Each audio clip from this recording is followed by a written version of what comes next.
म्हणून सांगलीमध्ये आज पुण्यश्लोक अहिल्यादेवी होळकर यांच्या अश्वारूढ पुतळ्याचं लोकार्पण होईल।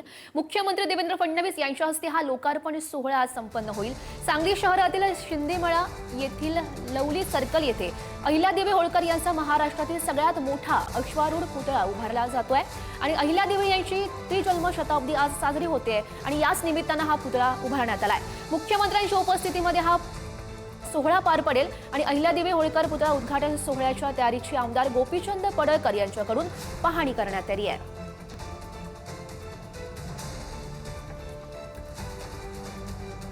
जयश्रीताई यांच्या साथीनं एक भव्य दिव्य अहिल्यादेवींचं स्मारक हे सांगलीमध्ये उभा राहिलंय। महाराष्ट्रामधलं हे एक वेगळं स्मारक आहे।